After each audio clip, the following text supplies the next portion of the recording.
আমাদের জীবনের সূক্ষ্ম অনুভূতিগুলোকে গভীরভাবে বুঝতে গেলে জীবনে অন্তত একবার পাহাড়ি পথে ট্রেক করতে হবে। প্রকৃতির স্নেহের পরশে জীবনের সমস্ত বেদনাকে হেলায় হারিয়ে ফেলে একরাশ শান্তি উপলব্ধি করতে গেলে জীবনে অন্তত একবার পাহাড়ি পথে আপনাকে ট্রেক করতে হবে। 16ই এপ্রিল আমাদের আত্মবিশ্বাস কয়েক গুণ বাড়ানোর দিন। আমরা চলে এসেছি Sandakphu. Good morning from Kali Pokhri. Hello and welcome back to our channel. আমি সম্পিতা আর আপনারা দেখছেন সম্পিতানু ব্লগস। আরও একটা সম্পূর্ণ নতুন ভিডিওতে আপনাদের সবাইকে জানাই অনেক অনেক স্বাগতম। আজ 16ই এপ্রিল 2025, 2রা বৈশাখ। কাল শুভ নববর্ষের দিন আমরা চলে এসেছিলাম টুমলিং থেকে 14 কিলোমিটার ট্রেক করে এই কালী পোখরিতে। এই কালী পোখরি সমুদ্রপৃষ্ঠ থেকে 3186 মিটার বা 10,400 ফুট উচ্চতায় অবস্থিত।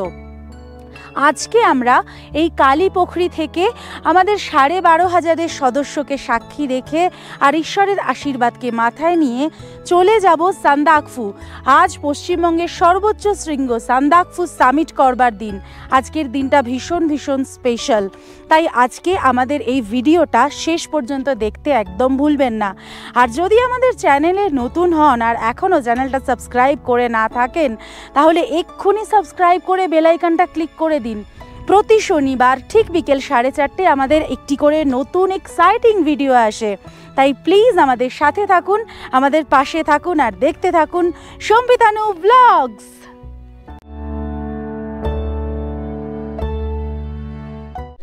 ঘড়িতে সময় 7:35। ব্রেকফাস্ট টেবিলে বসে গেছি। ব্রেকফাস্ট দিয়েছে এরকম বড় বড় রুটি দুটো, চাইলে নিশ্চয়ই আরও দেবে, চাইবার দরকার নেই, এতেই পেট ভরে যাবে।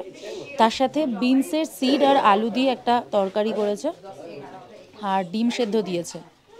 এই দিয়ে ব্রেকফাস্ট সেরে নিয়ে আমরা বেরিয়ে যাব আজকে সান্দাকফুর উদ্দেশ্যে।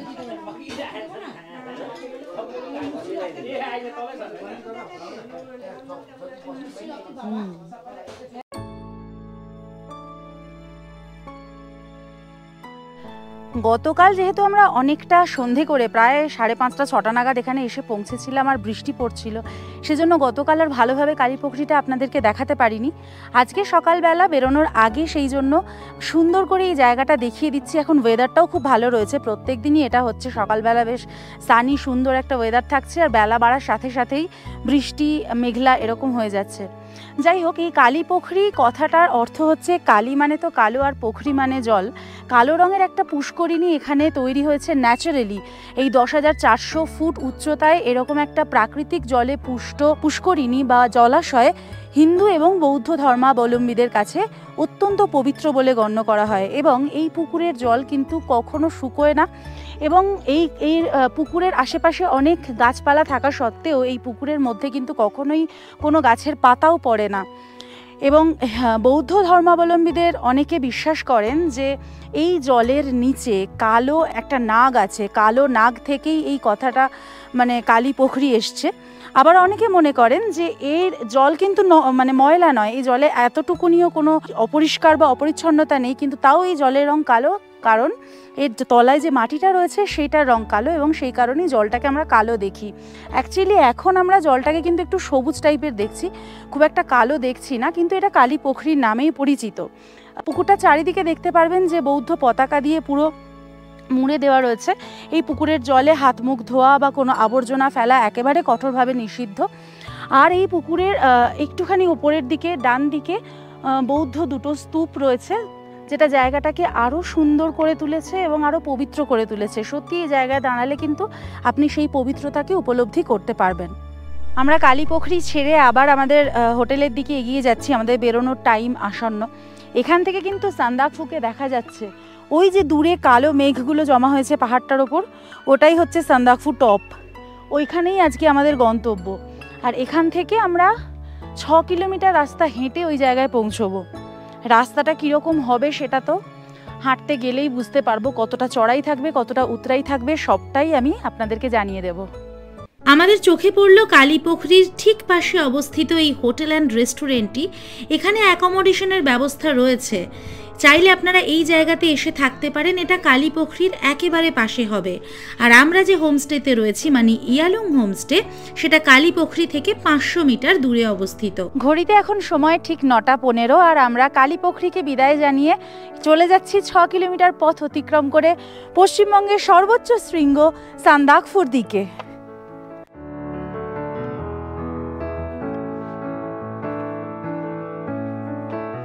ট্রেকের শুরুতেই এখানে মাথাপিছু 50 টাকা ট্যুরিস্ট ট্যাক্স দিতে হলো। 10 বছরের নিচে বাচ্চাদের জন্য কিন্তু এই ট্যাক্স একদম ফ্রি। গ্রামটা ছেড়ে কয়েক পা এগোলেই এরকম একটা বুথ রয়েছে, এখানে ট্যুরিস্ট ট্যাক্স দিয়ে তারপরেই আপনারা এগোতে পারবেন। আর এখানে পার হেড ইন্ডিয়ানদের জন্য 50 টাকা করে ট্যাক্স দিতে হবে।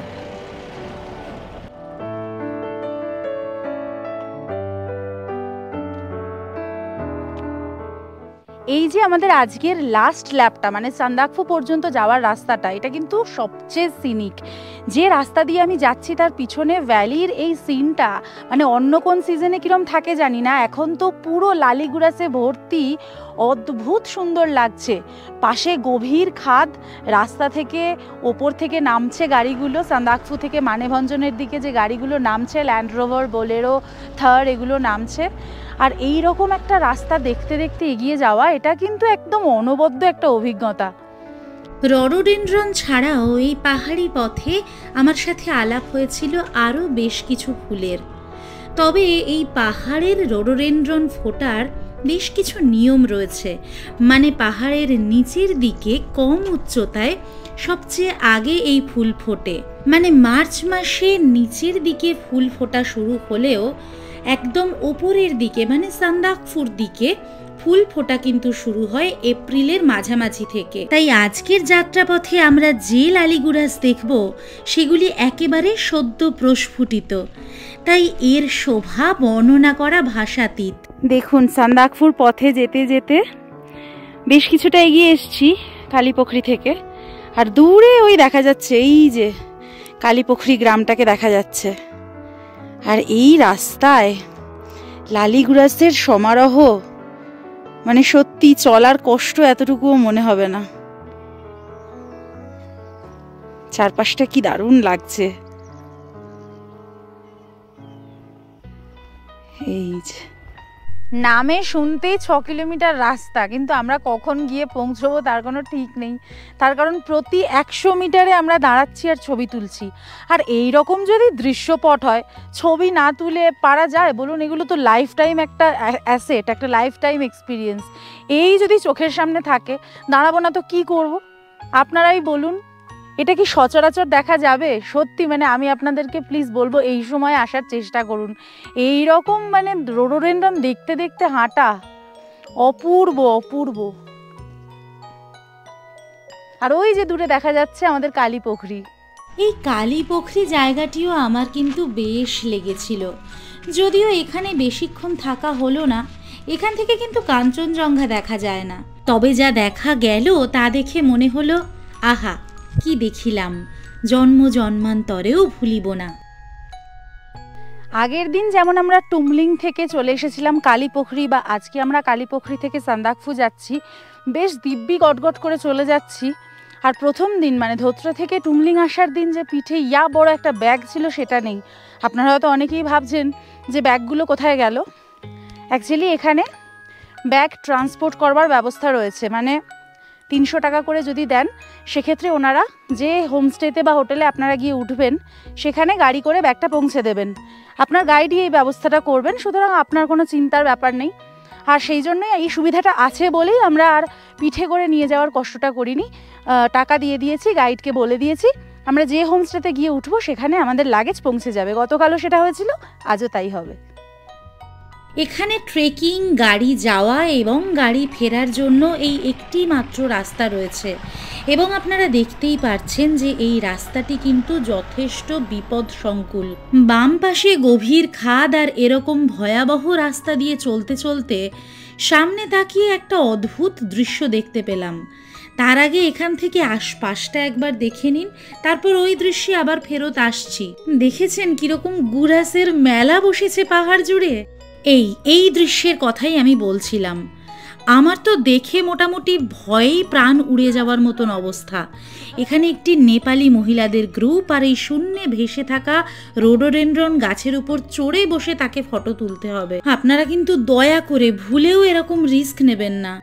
আচ্ছা, রাস্তার মধ্যে মানে রাস্তায় চলাতে যেমন সৌন্দর্য রয়েছে, রাস্তার দুপারে অপার সৌন্দর্য, তেমন কিন্তু রাস্তার অবস্থা মাঝে মাঝে খুবই খারাপ। যেহেতু এই রাস্তা দিয়ে ক্রমাগত গাড়ি চলাচল করে, এই ভাঙা জায়গাগুলো সাথে সাথে রিপেয়ার না করে দিলে ল্যান্ডস্লাইড হওয়ার বা আরও রাস্তাটা ড্যামেজ হয়ে যাওয়ার সম্ভাবনা বেড়ে যায়। আর আমরা কিন্তু একদম ধীরে ধীরে হাঁটছি, তার কারণ ওখানে কেউ আমার জন্য ট্রফি নিয়ে বসে নেই, তাড়াতাড়ি যাওয়ার জন্য কোনো প্রাইজ নেই, শরীরকে কষ্ট দিয়ে কোনো লাভ নেই, দৌড়োদৌড়ি করে তাড়াতাড়ি পৌঁছতে হবে, তাড়াতাড়ি সাবমিট করতে হবে, এরকম কোনো ব্যাপার নেই। ধীরে সুস্থে সুন্দরভাবে আমরা যাচ্ছি, তাতে যখন গিয়ে পৌঁছবো সেটাতেই আমরা সন্তুষ্ট, পৌঁছলেই হলো। ওই যে দূরে দেখা যাচ্ছে কালীপুখরি, ওইখান থেকে পুরো এই রাস্তাটা ধরে প্রায় 2 কিলোমিটার হেঁটে আমরা এখন চলে এসেছি চৌরি চকে। এখান থেকে আরও খানিকটা গেলেই বিকে ভঞ্জন। আর প্রতিদিনের মতো আজও আমাদের গাইড হলেন দ্য গ্রেট কুন্দন ভাইয়া, খুব ভালো, the best guide of Dhotrey, ভীষণ এন্টারটেইনিং, ভীষণ ভালো মানুষ। ওনার নাম্বার প্রত্যেকটা ভিডিওতেই আমি শেয়ার করেছি। আপনারা যদি আসেন, আমার রেকমেন্ডেশন থাকবে ওনার সাথে ঘুরুন, খুব ভালো লাগবে। এই হলো চৌরিচক গ্রামটা, ছোট্ট একটা গ্রাম আর মিষ্টি কয়েকটা বাড়ি, তার সাথে উল্টো দিকে লাগোয়া এরকম ছোট ছোট টয়লেট। জলের কোনো অসুবিধা যদিও নেই এখানে, তবে এখানকার মানুষদের জীবনযাত্রা কিন্তু বেশ কষ্টকর। এমন একটা স্বর্গীয় পরিবেশে হঠাৎ সামনে যদি কিছু কাঁচের বোতল পড়ে থাকে, সেটা দেখতে কিন্তু মোটেই ভালো লাগে না।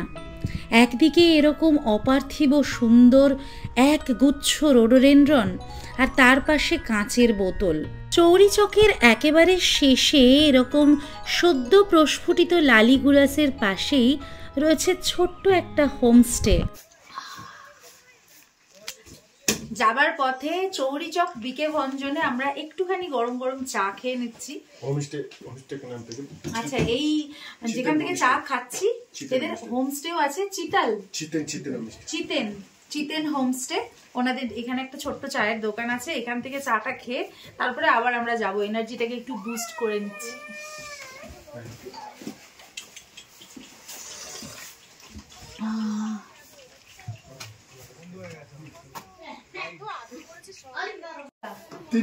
तीन महीने का? Oh my God! नेपाल का वास्ते 2 महीने का नहीं है। लेके जाएंगे किधर भी? मैं ऐसे ही। अभी 2-3 दिन बाद में जाएंगे हम लोग एक रीचेकअप करने के लिए। जो अस्ति नेपाल का नानी मरेछ है बेचारा 2 महीने का। এই পাহাড়ি পথে চলতে চলতে একটা অদ্ভুত অনুভূতি মনের ভিতরে যেন উঁকি দিচ্ছিল। আসলে জীবনের পথে চলা আর এই পাহাড়ি পথে এভাবে পায়ে হেঁটে চলার মধ্যে কোথায় যেন অদ্ভুত কি এক মিল রয়েছে। এই পথের একদিকে যেমন রয়েছে চড়াই উতরাই, প্রতিবন্ধকতা, নানান বাধা বিপত্তি, ঠিক অন্যদিকে তেমনই রয়েছে অপার শান্তি, অসীম সুখ, আনন্দ, আত্মবিশ্বাস আর ভালো লাগার অদ্ভুত অনুভূতি। আমরা চলে এসেছি এবার বিকে ভঞ্জনে। প্রায় 2.5 কিলোমিটার পথ অতিক্রম করে এই বিকে ভঞ্জনে প্রথম একটা হল্ট টাইপের বলা যেতে পারে, যদিও তার আগে আমরা চৌরিচকে ওই ছোট্ট দোকানটা থেকে একটু চা খেয়েছিলাম। ওখান থেকে 800 মিটার মতন এগোলেই এই বিকে ভঞ্জনের এইরকম একটা এলাকা, সুন্দর একটা ওয়াচ টাওয়ার করে দেওয়া রয়েছে। ওয়াচ টাওয়ারের ওপর থেকে চারপাশটা আপনি দেখতে পারবেন। এমনিও এখানে দাঁড়ালে দারুণ সুন্দরভাবে চারপাশটা দেখা যায়। আর ওইখানে একটা বুদ্ধিস্ট স্তূপ রয়েছে, সিঁড়ি দিয়ে ওপরের দিকে উঠে চলে যেতে হবে। আর এখান থেকেই শুরু হচ্ছে আসল চড়াই। এই বিকে ভঞ্জনেই দেখতে পাচ্ছেন প্রচুর এই ছোট ছোট মিষ্টি গোলাপি রঙের ফুল গাছ রয়েছে। এই ফুলের গাছ কিন্তু প্রচুর আমরা আমাদের যাত্রা পথেও পেয়েছি। এই ফুলটির নাম হলো ডেফনি। নেপালের বিখ্যাত এই ফুল গাছের রয়েছে বিশাল মেডিসিনাল ভ্যালু। কি এই গাছের শিকড় ফুটিয়ে জল খেলে যেমন সারে পেটের রোগ, গ্যাস্ট্রিক আলসার, তেমনই আবার এই গাছের চামড়াকে বা স্কিনকে গাছ থেকে কেটে আলাদা করে 8-10 দিন শুকনো করে ফ্যাক্টরিতে নিয়ে গিয়ে এখান থেকে তৈরি করা হয় পেপার। সেই জন্য নেপালের বিভিন্ন জায়গায় বিস্তীর্ণ অঞ্চল জুড়ে মানুষেরা এই ডেফনির চাষ করেন। রোডোডেনড্রনের থেকেও মিষ্টি সুগন্ধযুক্ত ফুল এবং খুব মিষ্টি রঙের এই ফুল কিন্তু সান্দাকফু যাওয়ার পথে রাস্তার সৌন্দর্যকে আরও কয়েক গুণ বাড়িয়ে দেবে। আচ্ছা, এই বিকে ভঞ্জন থেকে রাস্তাটা কিন্তু 3 দিকে ভাগ হয়ে যাচ্ছে। এদিক থেকেও ফ্ল্যাট রাস্তা, এদিক থেকে গাড়ি মানে বোল্ডার বেছানো রাস্তা, আর এই ওপরে এই যে সিঁড়ি দিয়ে চড়াই রাস্তাটা, এই সবকটা রাস্তাই একই দিকে যাচ্ছে, কিন্তু এই রাস্তাটা একটু বেশি স্টিফ। দুদিকের রাস্তা মানে এটা একদমই ফ্ল্যাট, এটা একটু সুন্দর মানে একটু স্টিফ আর কি। তো আমাদের কুন্দন দাদা বলছেন যে এই রাস্তাটা দিয়ে যাওয়াই ভালো, এটা ভীষণ স্টিফ হবে, এটাই যাওয়ার দরকার নেই। তো আমরা এখন এই রাস্তাটা দিয়েই আমাদের লাস্ট ল্যাপ, আমাদের 12,500-এর পরিবারকে নিয়ে চলুন আমরা আমাদের লাস্ট ল্যাপ শুরু করি। আমাদের সান্দাকফুর অন্তিম জার্নিটুকু শুরু করা যাক। এই জায়গা থেকে শুরু হলো আসল চড়াই, মানে রাস্তা এখানে প্রায় 45 ডিগ্রি স্টিফ, আর তার সাথে সামনে অথবা পিছন দিক থেকে যে কোনো মুহূর্তে গাড়ি আসার সম্ভাবনা। নিচে থেকে যে 3টে রাস্তা দেখালাম, ওই 3টে রাস্তা এই জায়গাতে এসেই জয়েন্ট হয়েছে। এই যে আমার বাঁদিকে সিঁড়িটা নেমে যাচ্ছে, এখান থেকে সিঁড়িটা দিয়ে উঠে আসতে হতো, আমরা এটা দিয়ে ঘুরে এলাম। আর মাটির যে রাস্তাটা ওটা ওই সামনে বাঁদিকে এসে জয়েন করেছে। 200 মিটার মতন হবে এই রাস্তাটার দূরত্ব। আচ্ছা, সামনেও এরকম ভাগ রয়েছে, সিঁড়ি সিঁড়ি করা রয়েছে, আবার পাশে বোল্ডারের রাস্তাও রয়েছে। এবার আমরা সিঁড়ির রাস্তাটা ধরবো। এইখানে সিঁড়িটা দিয়ে উঠে আবার এই রাস্তা মানে জয়েন্ট রাস্তায় চলে এলাম। আমি দেখলাম যে সিঁড়ি দিয়ে ওঠা বেশি সুবিধাজনক, যেহেতু সিঁড়িটা করা রয়েছে, বোল্ডার বিছানো রাস্তায় চলতে একটু অসুবিধাই হচ্ছে। আর এই যে রাস্তা, এই রাস্তা দিয়ে কিন্তু গাড়িগুলোও ওঠে, কতটা রিস্কি আমি শুধু চিন্তা করছি, বাপরে। আর এইদিকে মেঘ ঢুকে দেখুন, একটু আগেই দেখালাম তো, পুরো চকচকে সমস্তটা দেখা যাচ্ছে, পুরো ঢেকে ঢেকে দিচ্ছে অন্ধকার। প্রতিদিন এই জিনিসটাই হচ্ছে, পুরো অন্ধকার করে দেবে, একটু বাদে বৃষ্টি চলে আসবে। এখন টেম্পারেচার ওই 7-8 ডিগ্রি মতন, আমাদের বেশ আরাম হচ্ছিল এই টেম্পারেচারে উঠতে। তবে শরীরে কিন্তু গরমের পোশাক খুব একটা রাখা উচিত নয়। আসলে যখন আমরা চড়াই পথে উঠি তখন আমাদের বডি একটা নিজস্ব হিট ছাড়ে, তাই ঠান্ডা লাগলেও বেশি গরম জামা কাপড় পরে থাকা যায় না। আর ওই যেটা বলেছিলাম গত ভিডিওতে, চলতে চলতে কিছুক্ষণ রেস্ট নেওয়া কিন্তু আবশ্যক। ব্রেক নিচ্ছি। আজ সারাদিন মনটা এত ভালো লাগছিল, এই পথ দিয়ে চলতে চলতে এই পথের অভিজ্ঞতাই যে আপনাদের সাথে ভাগ করে নিতে পারছি, এটাতেই নিজেকে ভীষণ সৌভাগ্যবতী বলে মনে হচ্ছিল। তার কারণ আমার কাছে গন্তব্যের থেকে এই চলাটা, এই পথের আনন্দটাই সবচেয়ে বেশি গুরুত্বপূর্ণ।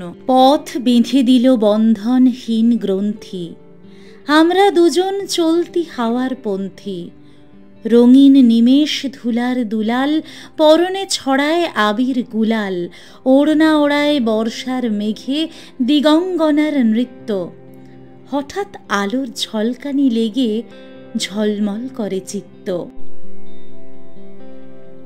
লাস্ট প্রায় 1-1.5 কিলোমিটার চড়াই যেটা উঠে এলাম, প্রায় 40 ডিগ্রি 45 ডিগ্রি কখনো কখনো 50 ডিগ্রি পর্যন্ত খাড়াই ছিল। তবে ধীরে সুস্থে আস্তে আস্তে উঠলে অসুবিধা হওয়ার কথা নয়।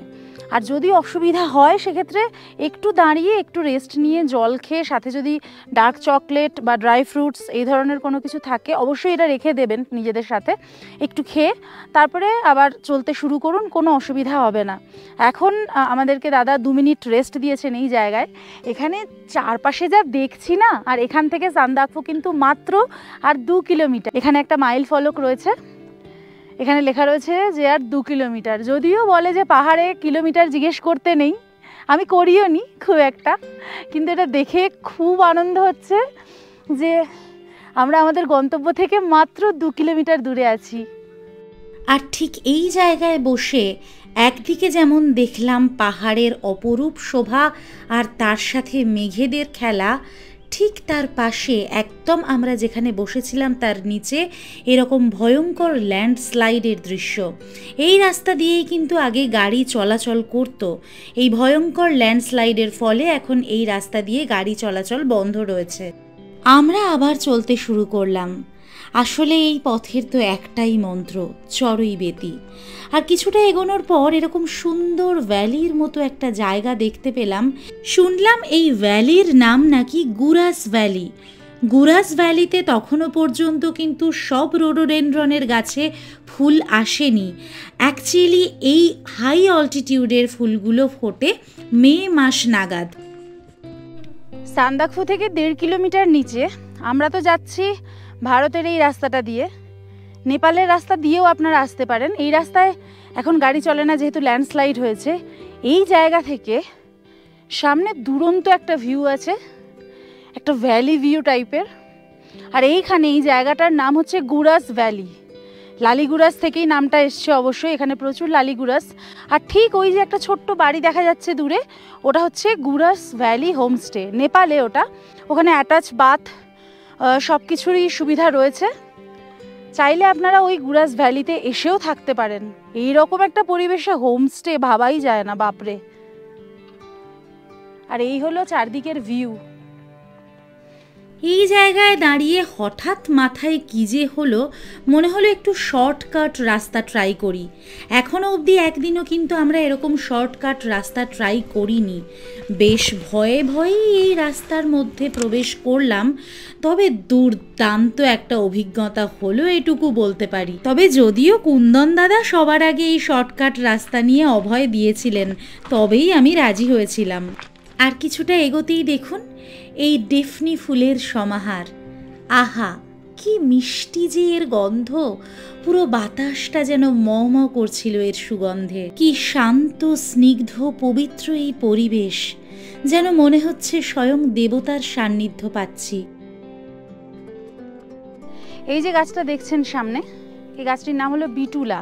প্লাস্টিকের মতো গায়ে যেন মনে হচ্ছে কিছু একটা র্যাপ করা রয়েছে। আসলে স্কিনটা অটোমেটিক যখন পুরো ম্যাচিওর হয়ে যায়, পড়ে গিয়ে আবার নতুন স্কিন তৈরি হয়, যেটা ভারী অদ্ভুত দেখতে লাগছে।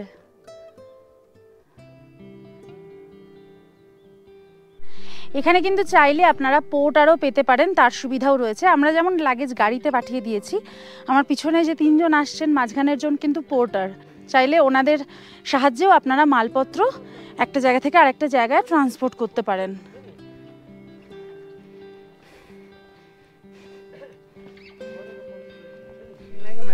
অনেকটা খাড়াই উঠে আসার পরে এখান থেকে বেশ কিছুটা ফ্ল্যাট রয়েছে, এটা দেখেও বেশ ভালো লাগছে। মানে আমরা প্রায় 1.5 কিলোমিটার মতন এগিয়ে এসেছি। তবে যে মাইলস্টোনটা রয়েছে সেখান থেকে কিন্তু আরও 800 মিটার চলতে হবে, এবং সেটা কিন্তু বেশ খাড়াই।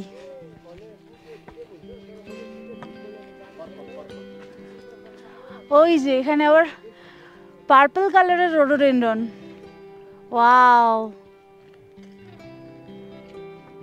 আর ঠিক তার উল্টো দিকে এরকম হালকা গোলাপি রঙের ডেফনি।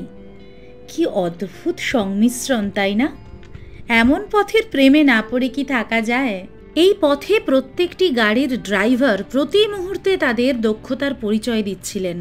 ঠিক সেরকমই একটি মুহূর্ত আমাদের চোখের সামনে এলো, যে সময়ে এই সামনের লাল গাড়িটি শর্টকাট রাস্তা দিয়ে যেতে গিয়ে কোনো মতেই যেতে পারল না। প্রায় 3-4 বার ট্রাই করবার পর অন্য রাস্তা দিয়ে ঘুরে তবে তাদেরকে যেতে হলো। এখানে রাস্তার অবস্থা এতটাই ভয়ঙ্কর।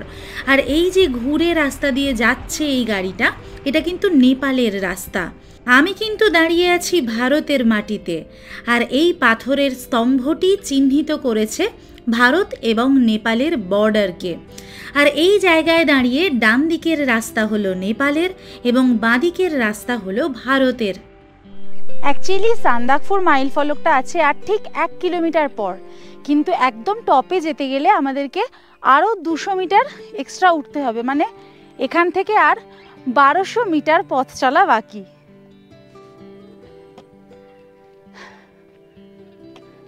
যদি গাড়ি করে সান্দাকফু আসতে চান সেক্ষেত্রে মানেভঞ্জন থেকে প্রত্যেক দিন বেলা 2টো পর্যন্ত ল্যান্ড রোভার এবং বোলেরো গাড়িগুলো আসে সান্দাকফুর জন্য।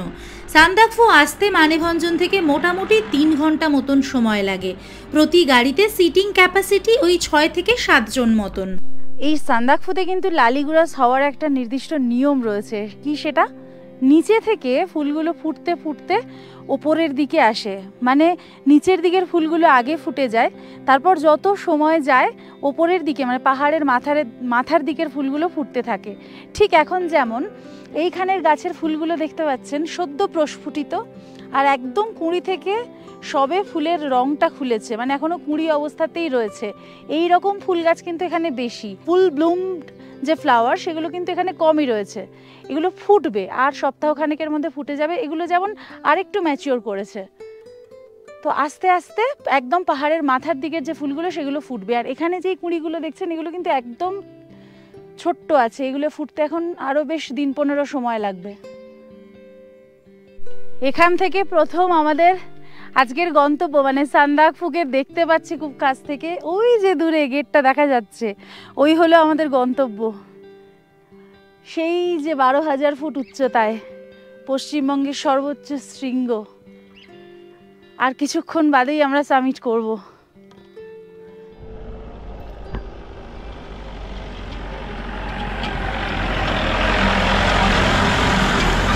ভারী গাড়ি চলাচলের ফলে রাস্তায় কিন্তু যেখানে সেখানেই এরকম ল্যান্ডস্লাইড হতে দেখা গেছে, এবং এই রাস্তাগুলো রিপেয়ারের জন্য কোনো ব্যবস্থা সেরকমভাবে চোখে পড়ল না।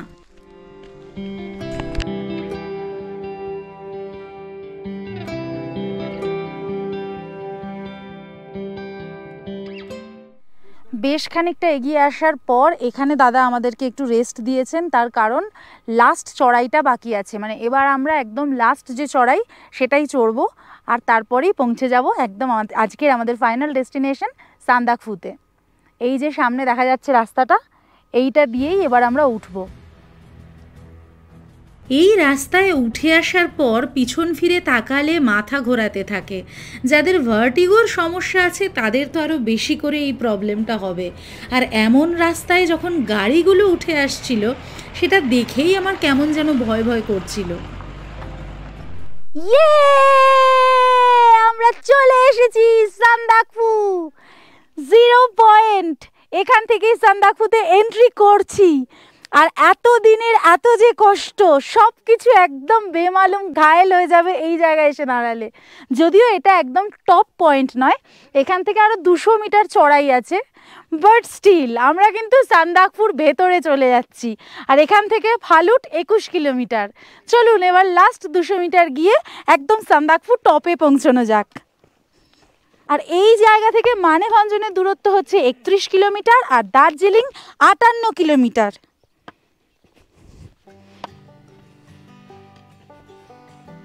এখানে কিন্তু রাস্তা প্রায় 50-55 ডিগ্রি পর্যন্ত স্টিফ আছে, সুতরাং হাতে একটা এই লাঠি থাকলে খুব সুবিধা হচ্ছে।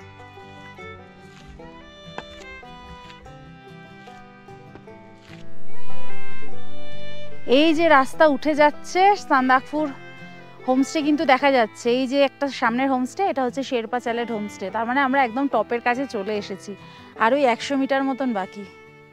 শরীর এবং মনের জোরকে কয়েক কদম এগিয়ে আমরা পৌঁছে গেছি পশ্চিমবঙ্গের সর্বোচ্চ শৃঙ্গ সান্দাকফুতে, যেটা শুধু ছোটবেলায় ভূগোলের ম্যাপ পয়েন্টিংয়ে সীমাবদ্ধ ছিল সেই জায়গায়। আর এই পথে আসার একটাই মন্ত্র, চড়ইবেতি। আর আমরা যারা ট্রেক করে এসেছি তাদের কাছে বোধহয় এই সান্দাকফু সফরটা আরও অনেক বেশি মেমোরেবল। সামনেই রয়েছে সিঙ্গলিলা ন্যাশনাল পার্কের গেট, যেখানে ভীষণ দামি একটা কথা লেখা রয়েছে, live nothing but footprints and take nothing but memories. কথাটা যে কতটা গভীর সেটা যারা ট্রেক করে আসবেন আরও বেশি করে তার মর্মার্থটা উপলব্ধি করতে পারবেন। আর এই পথে আসলে, এখানে আসলে আপনার শরীর আর মনের জোর কয়েক গুণ বেড়ে যে যাবে সে ব্যাপারেও আমার কোনো সন্দেহ নেই। মানে যেভাবে আমরা একদম মাখনের মতো স্মুথলি ট্রেকটা কমপ্লিট করলাম, তাতে আমাদের আত্মবিশ্বাস তো কয়েক গুণ বাড়লো, কিন্তু যারা একটু অসাবধানী হবেন, যারা গাইডের কথা মানবেন না বা পরিবেশের সাথে নিজেকে অ্যাক্লিমেটাইজড করার মতো সময় বা সুযোগ দেবেন না, তাদের জন্য কিন্তু বিপদের আশঙ্কা রয়েছে। গাড়িতে যারা আসবেন তাদের জন্য আমি বিশেষত বলবো যে আপনারা কোনো একটা জায়গায়, টুমলিং হোক, ধোত্রে হোক, না ধোত্রেতে তো হবে না, টুমলিং হোক, গৈরিবাস হোক, কোনো একটা জায়গায় একদিন হল্ট দিয়ে তারপরে আসুন। আর ট্রেক করেও যারা আসবেন তারাও কিছু কিছু সাবধানতা অবলম্বন করুন। বেশি করে জল খান, শীতের বেশি পোশাক গায়ে রাখার দরকার নেই। এই সমস্তর জন্য কিন্তু আমাদের চোখের সামনে আমরা দেখেছি বেশ কয়েকজনকে অসুস্থ হয়ে পড়তে, এবং সিরিয়াসলি অসুস্থ হয়ে পড়তে। মানে এমন একটা পরিস্থিতি তৈরি হয়েছে যে গাড়ি করে হয়তো তাদেরকে আজকেই নিচে নেমে যেতে হবে। তো সেজন্যই আমি বলছি, আমার ব্যক্তিগত অভিজ্ঞতা থেকে বলছি যে একটু ধীরে সুস্থে আসলে, গাইডের কথা মেনে চললে খুব সুন্দরভাবে স্মুথলি ট্রেকটা কমপ্লিট করা যায়, একটুও কষ্ট হয় না।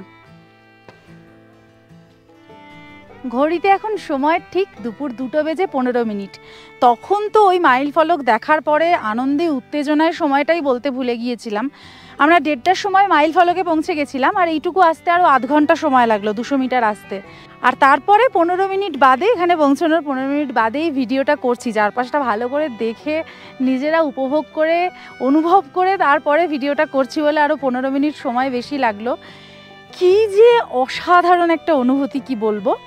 আমরা আছি ইন্ডিয়া সাইডে, মানে যে রাস্তা দিয়ে আমরা এলাম ইন্ডিয়ার দিক থেকেই এলাম, এবং আমাদের হোমস্টেটা হচ্ছে এখানে। এখানে সব থেকে প্রথম এই সান্দাকফুতে তৈরি হয়েছিল এই ফরেস্ট বাংলোটা, যেটা একদম সামনে রয়েছে। এখন তো মানে ভেঙে গেছে, খুব একটা মেনটেনেন্স নেই। ওই ফরেস্ট বাংলোটার পরে বাঁ দিকে পিডাব্লিউডির একটা বাংলো আছে, আর লাল রঙের একটা গভর্নমেন্ট হাউস আছে, ওগুলো ছিল, ওই দুটো তৈরি হয়েছিল। এবং তারপরে কিন্তু আস্তে আস্তে এই ট্রেকার্স হাট এবং অন্যান্য প্রাইভেট যে সমস্ত হোটেলগুলো এখানে তৈরি হওয়ার, সেগুলো হয়েছে। বড় যে হোটেলগুলো মানে শেরপা চ্যালেট বা সানরাইজ, ওগুলো কিন্তু সবই নেপাল সাইডে। আর ইন্ডিয়া সাইডে যে বড় হোটেলটা সামনেই রয়েছে, যেটা নমবুদ্ধা, আমরা নমবুদ্ধাতেই থাকবো। এই হলো সান্দাকফুতে আমাদের হোটেল নমবুদ্ধা। লোকেশনটা তো বেশ ভালো লেগেছিল। আর এর ঠিক উল্টো দিকে এগুলো হলো জিটিএ ট্রেকার্স হাট, যেগুলো এখন প্রাইভেট কোম্পানিকে লিজে দেওয়া হয়েছে। আচ্ছা, এখানে কিন্তু খাবার দাবার সব সেলফ সার্ভিস, হ্যাঁ, নিজেকে নিয়ে নিতে হবে। ভাত আমি নিয়ে নিয়েছি। এই আন্ডা কারি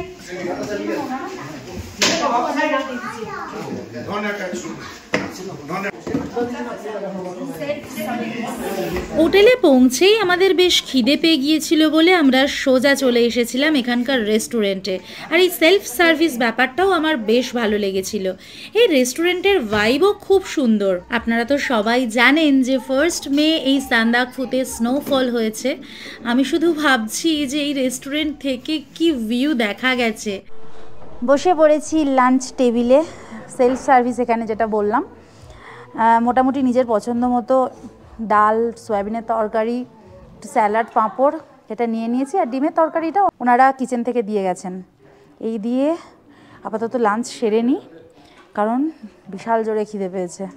আর এখন বাজে 2:45। আচ্ছা, আমাদের রুমটা পরে দেখাবো। এই সময় এখন এখানে কারেন্ট অফ আছে, কারেন্টটা আসলে তারপরে রুমটা দেখিয়ে দেবো।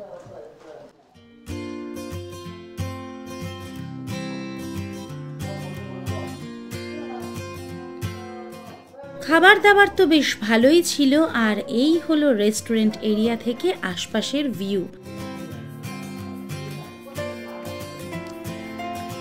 খাওয়া দাওয়া সেরে এখন আমরা আলের দিকে যাচ্ছি। এখান থেকে ওই 1.5 কিলোমিটার মতন রাস্তা। আর এখন আমি যেখানে দাঁড়িয়ে আছি এটা হচ্ছে একদম ভারত নেপাল বর্ডার। আমার সামনেই বর্ডার পিলারটা রয়েছে। এই দিকের পোর্শনটা হচ্ছে নেপাল, যেটা তখন দেখাচ্ছিলাম যে এই বড় প্রাইভেট হোটেলগুলো রয়েছে নেপালে। আর এদিকের সামনে থেকেই কিন্তু পুরো কাঞ্চনজঙ্ঘা আর মাউন্ট এভারেস্ট রেঞ্জটা দেখা যায়। এই মুহূর্তে তো পুরো মানে মেঘাচ্ছন্ন হয়ে রয়েছে, না হলে আর ওদিকে যেতাম না, হয়তো এখান থেকে দেখতাম। কিন্তু সানসেট পয়েন্টটা এখন ঘুরে আসাই ভালো, যেহেতু এখান থেকে সেরকম কোনো ভিউ নেই। আর এই হচ্ছে বর্ডার পিলার। আর এই যে সামনে, এটা হচ্ছে শেরপা চ্যালেট লজ, এটা নতুন হয়েছে। আর ওই পাশে সানরাইজ, তো বহু পুরনো সানরাইজ হোটেল অ্যান্ড রেস্টুরেন্ট।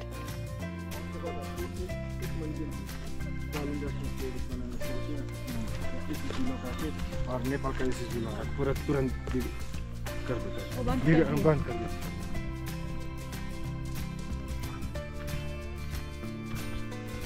প্রায় 1 কিলোমিটার রাস্তা আসবার পর এইরকম একটা মাইল ফলক দেখতে পাবেন, যেখানে লেখা আছে মানেভঞ্জন 32 কিলোমিটার্স। এবার ওইখান থেকে রাস্তাটা না 2-3 দিকে ভাগ হয়ে গেছে, এখানে একটু কনফিউজিং ব্যাপার, সেই জন্য বলছি বাঁ দিকের এই যে সরু রাস্তাটা ঢুকে যাচ্ছে, এই রাস্তাটা দিয়ে যাবেন, মানে বোল্ডার বিছানো রাস্তায় যাবেন না, ওই রাস্তাটায় না, বাঁ দিকের এই রাস্তাটা ধরতে হবে। ওটা হচ্ছে ঘুরে যাওয়ার আর কি, আর এই যে রাস্তাটা, এটা শর্টকাট, এটাতে গেলে তাড়াতাড়ি পৌঁছবেন।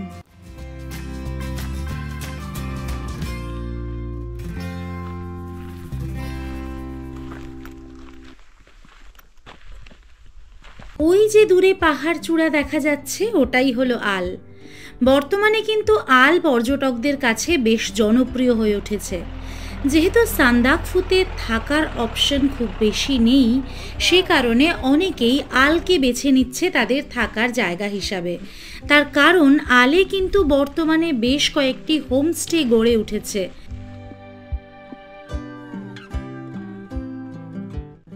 প্রায় 2 কিলোমিটার ট্রেক করে আমরা চলে এসেছি এখন আলে। কিন্তু যারা ট্রেক করে আসতে পারবেন না, গাড়িতে আসবেন, সেক্ষেত্রে যারা সান্দাকফু গাড়ি করে এসেছেন, সেখান থেকে এক্সট্রা কিছু চার্জেস দিয়ে, মানে ওই 500 টাকার আশেপাশে এরকম একটা মিনিমাম চার্জ লাগবে, ওটা দিয়ে ওখান থেকে আপনারা এই আলে চলে এসে এখানকার যে বিখ্যাত সূর্যাস্ত সেটা দেখতে পারেন। এখন আমরা এখানকার যে সানসেট পয়েন্ট, ওই দিকে যাচ্ছি। কেউ কেউ এখান থেকে সানসেট দেখেন, এখানে পাশে একটা ছোট ওয়াচ টাওয়ার মতন করে দেওয়া রয়েছে, কাঁচে ঘেরা রুম। আর কেউ কেউ ওই দিকে একটা উঁচু পয়েন্ট রয়েছে, ওখান থেকেও দেখেন। এখানে কয়েকটা ছোট দোকান আর হোমস্টে হয়েছে। আর সূর্যটা এই দিকে অস্ত যাবে, মানে এইটা পশ্চিম দিক, এই দিকে অস্তটা যাবে। কিন্তু আজকে আকাশের অবস্থা খুব একটা ভালো নয়, দেখা যাক কি হয়। এখন ঘড়িতে সময় ঠিক 4:30, সময় আছে আমাদের হাতে। এখনই দেখুন, এখন একদম ধোঁয়া, পুরো ভ্যালিটা সবটাই ধোঁয়া। সূর্যটা একদম সাদা একটুখানি বেরিয়েছে, মানে মাঝে মাঝে ওইরকমই বেরোচ্ছে।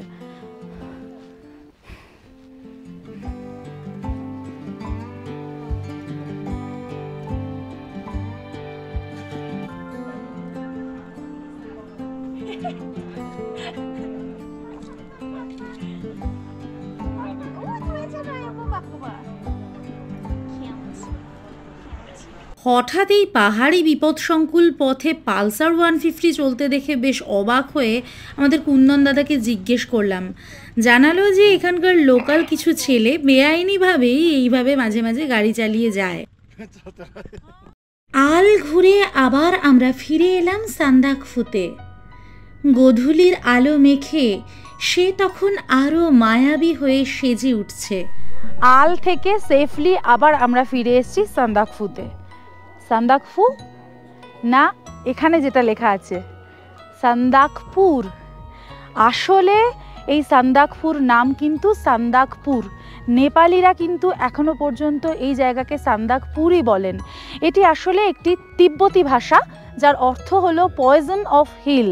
কারণ এই পার্বত্য অঞ্চলের এই এলাকাতে অনেক এরকম ধরনের গাছপালা জন্মায় যেগুলো বেশ পয়জনাস, মেডিকেল বা মেডিসিনাল ভ্যালুওয়ালা যেমন জন্মায় গাছপালা, তেমন প্রচুর পয়জনাস গাছও জন্মায়। সেই কারণে এই জায়গার নাম ওনারা দিয়েছিলেন সান্দাকপুর। কিন্তু আমরা বাঙালিরা সেটাকে নিজের করে নিয়ে আমরা এখন সেটাকে সান্দাকফু করে নিয়েছি। তো বাঙালিদের কাছে এটা সান্দাকফু হলেও আসলে এই জায়গার নাম হলো সান্দাকপুর।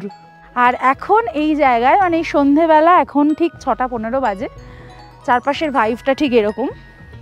এই হলো রুম আমাদের এই নমবুদ্ধাতে, একেবারেই বেসিক। এই রুমে সেরকম বিশেষ কিছুই নেই, ট্রিপল বেডেড একটা রুম। আর ওইদিকে একটা ছোট্ট বাথরুম আছে, ভীষণই বেসিক রুমটা।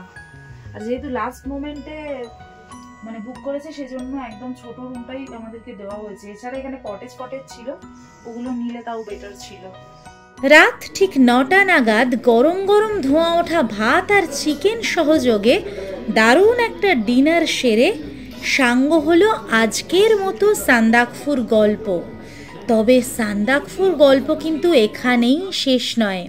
আমাদের আগামী পর্বে আসছি সান্দাকফুতে না দেখা দুর্দান্ত সুন্দর একটি মন্দির, নতুন একটি নেপালি স্পট এবং তার সাথে সান্দাকফু থেকে ফেরার অভূতপূর্ব নানান কাহিনী নিয়ে। সেই দুর্দান্ত অভিজ্ঞতার জন্য দেখতে থাকুন আর সঙ্গে থাকুন সম্পিতানু ব্লগসের। দেখা হচ্ছে আগামী শনিবার ঠিক বিকেল 4:30। আমাদের আজকের ভিডিওটা যদি ভালো লেগে থাকে তাহলে অবশ্যই ভিডিওটাতে একটা লাইক করে দেবেন, কমেন্টের মাধ্যমে আপনাদের মূল্যবান মতামত আমাদেরকে জানাবেন, শেয়ার করে নেবেন সকলের সাথে। আর অবশ্যই অবশ্যই অবশ্যই সাবস্ক্রাইব করতে ভুলবেন না সম্পিতানু ব্লগস অন ইউটিউব। প্রতি শনিবার ঠিক বিকেল 4:30 নতুন একটি করে ভিডিও নিয়ে আমরা থাকি আপনাদের অপেক্ষায়। দেখা হচ্ছে সান্দাকফু সিরিজের পরবর্তী পর্ব নিয়ে খুব তাড়াতাড়ি আপনাদের সকলের সাথে। Till then take care and bye by.